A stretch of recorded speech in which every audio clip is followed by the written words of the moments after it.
పౌలు శీలలు కూడా చెరసాలలో బంధించబడినప్పుడు వారు సంతోషంతో ఉన్నారు. ఆ పరిస్థితి బాధాకరమైన పరిస్థితి, వారు బంధించబడ్డారు, ఖైదీలుగా ఉన్నారు.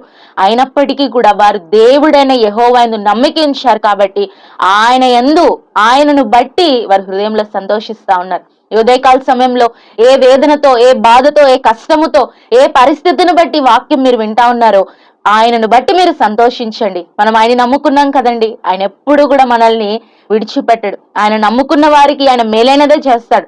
ప్రస్తుతము అది మేలైనది కాకుండా, ప్రస్తుతం అది కీడుగా మీకు కనిపించవచ్చు, కానీ ఆయన లెక్కలో అది కీడు కాదు, సమాధానమే, సంతోషమే, మేలే, ఆశీర్వాదమే. కాబట్టి ఈరోజు మీరున్న పరిస్థితుల్లో ధైర్యం తెచ్చుకోండి.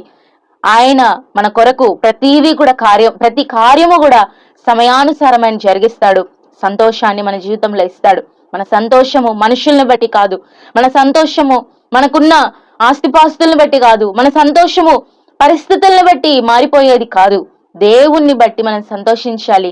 ఆయనను బట్టి మనం సంతోషిస్తే మన జీవితంలో, మన కుటుంబాల్లో ఎప్పటికీ కూడా సంతోషము, ఆనందమే ఉంటది.